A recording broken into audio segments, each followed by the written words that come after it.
Балалық шағым өте жақсы өтті. Әлі күнге дейін сол бақытты сәттерді сағынышпен еске аламын. Әкем мені анам ешкімнен кем қылмай өсірді. Қолымнан келгенше барын беріп еш нәрсеге мұқтаж қылмады. Олар кәсіппен айналысты, еңбектен шаршамайтын қайсар жандар еді. Сол еңбектің нәтижесі болса керек, мен де молшылықта өстім. Не ішем, не жеймін деп бас қатырған күнім болмапты. Әкем әрқашан қызымда бәрі болу керек деп анаммен бірге бар күшін салып, менің жарқын болашағым үшін жұмыс істейтін. Аптаның қай күні, қай уақыты болмасын, менің қажетім үшін барын салатын. Үйіміз әрдайым жаттыққа толы болатын. Мерекелерде дастархан жайылып, туған күндерде ерекше көңіл күй орнайтын. Достарым мені көріп қызығатын, тіпті кейде сен бақыттысың дейтін. Сол сәттерде мен өзімді расымен ең бақытты бала сезінетінмін. Қазір ойласам, менің балалығым шын мәнінде баға жетпес бір қазына екен. Күндердің бірі есейіп, өз күніңді өзің көретін кезең келгенде, сол бір уайымсыз шақтарды аңсай бастайсың екен. 9-ды бітіре сала үлкен өмірге ерте қадам басқым келді. Колледжге түсем деп қиғылық салып, әкемді көндіре алмай біраз әурелендім. Қызым, сен әлі жассың, 11-ші сыныпты бітір, сосын барасың деп көнбей қойғаны есімде. Бірақ мен де қырсығып, 3 күн бойы нәр татпай, бөлмемнен шықпай, жылап ақыры дегеніме жеттім. Әкем пәтер жалдап беріп, мені Алматыға оқуға жіберді. Басында ауылдан келген қыздармен бірге тұрдым. Бірақ мінезім тік еді. Мақтанғым келді ме, дарақылықпен дара болғым келді ме? Бір жыл өтпей жатып, өзіммен бірге тұрған қыздарды түрлі сылтаумен шығарып жібердім. Жас болдық, аңғал болдық. Кейін ойланып қарасам, өзімнің еркін өмірге ұмтылысыммен солардың да жүрегін ауырттым. Анама да олар туралы өтірік айтып, күнәсіз қыздарға жала жаптым. Ол қыздарды қуған себебім үйде емін-еркін жігітпен кездесу. Өзімде алып ұшап тұрған қыз едім. Қотыр атқа соқыр ат демекші, группадан өзім секілді құрбы тауып алып, ол менімен бірге тегін тұрып жатты. Сабаққа әзер барамыз, платный оқу болғасын көп аса тексермейді. Әлгі құрбыммен сырласқанда жігітпен жатқанын айтқан, ол қалай болады деп сұрай бердім. Сонда құрбым екеуміз жалаңаш едік. Ол менің әр жерімді сүйіп қоздырып әкетті. Міне, көрдің бе, жігітпен жатқан бұдан да күшті болады деп одан сайын мені азғырды. Құрбымның бәріне ебі бар, кәдімгі жігіт секілді мені аймалап, нәпсіге құмарлықты алғаш рет үйретті. Содан жігітпен жүру басталды. Кездескенде жігітпен жүре салдым. Түрі маңызды болған жоқ. Тек төсекте жатқым келіп асықтым. Кездесуге шыққанда көбелек секілді киім кидім.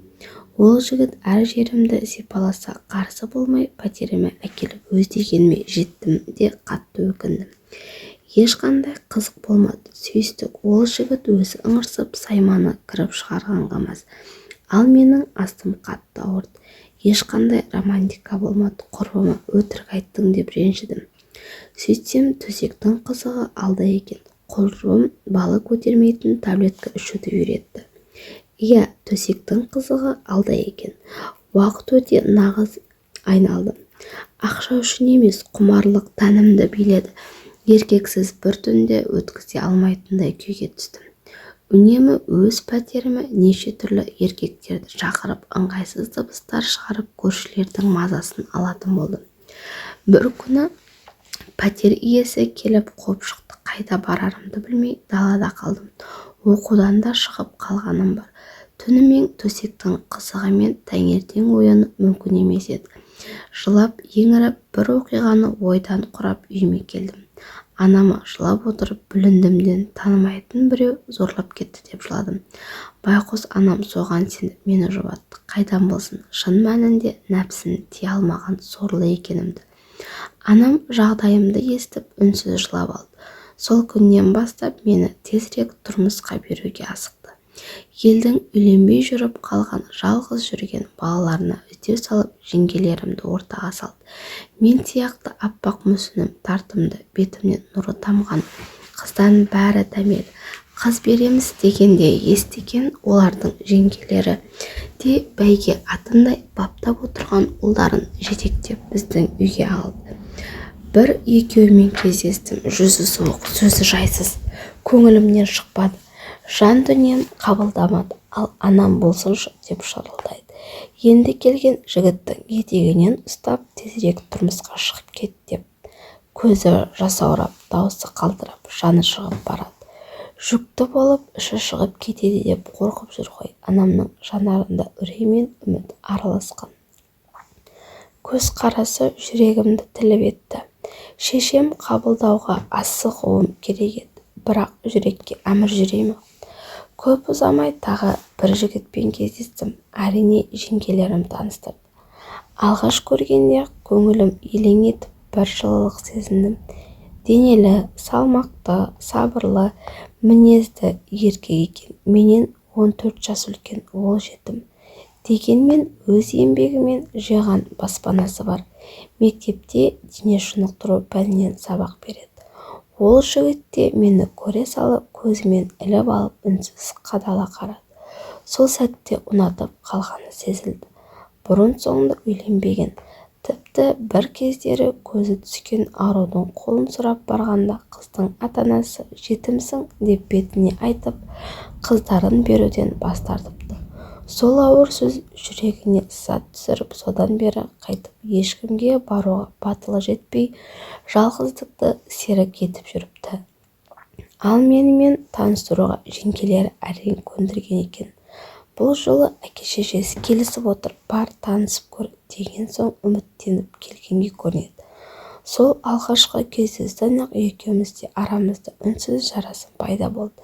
Әңгімеміз жарасты, көз қарағымыз үйлесті. Сөйтіп екеуміз 2 ай бойы сөйлесіп, бір-бірімізді жақыннан тани бастадық. Ол маған үйленіп, отбасы құруға ұсыныс жасағанда ескі әдетіме басып, зорланып қалған қызды екенімді айтып салдым. Несін жасырайын, бәрібір әйел болғанда белгілі болатын нәрсе. Ол еркек ештеңеге қарамай мені әйелдікке алды. Біраз уақыт бойы көрпе бүлкілдеп құшағымыз айқасып жүрді. Бірақ мен үнемі төсекте қанағаттанбайтынмын. Күйеуімен 3 рет болуды қиялдап жатамын. Бастапқы айда әзер шыдап жүрдім. Кейіннен үйреніскен соң тағы болайық деп жалынып жүрдім. Болмағансын қаладағы аптекадан анадай пәле дәрісін сатып алып, күйеуіме ішкізіп, төсек рахатын сезініп жүрдім. Арадан 3 жыл өтті, әлі дәріге күйеуімді үйретіп тастадым. Ол байғұста мен ішіп жүрген. Бір күні мұрнынан қан тоқтамай кетті. Аяқ астынан комаға түсті. Қан қысымы қатты көтеріліп кеткен. Ол дәріні ішіп кейде төсекте болмай қалатын күндері де бар. Сондай сәнде қан кетіп жүрді. Сонда күйеуіме ішкізіп жүріп, ақыры күйеуімді мүгедек еттім. Дәріні ұзақ уақыт үзбей ішу ағзаға қауіпті екенін білмеппіз. Байғұс күйеуім менің кесірімнен мүгедек болды. Бүйрегі істен шығып жүре алмай қалды. Әке-шешем күйеу баласын қатты жақсы көрді. Біраз емге қаражат тауып көмектесіп келеді. Мен де күтіп қарап жүрмін. Арасында нәпсіме ие болмай, таксида бір еркекпен болып қойдым. Енді сол еркекке қатты көңілім кетіп жүр. Тек күйеуімді тастай алмаймын. Туған әке-шешем қарсы. Әйтпегенде алдыда қашан ажырасып кетер едім. Өкінемін, бірақ өмір сондай екен. Мүгедек байымды қашанғы күтіп жүремін деп өзімді ақтап аламын. Жасым ұлғайса да нәпсі құмарлықты жеңе алмай шаршадым. Өз ісімнің дұрыс емес екенін білсем де еркекпен жатқым келіп тұрады. Төсекке тәуелдімін. Авторға өз ойыңызды айтып кетіңіз.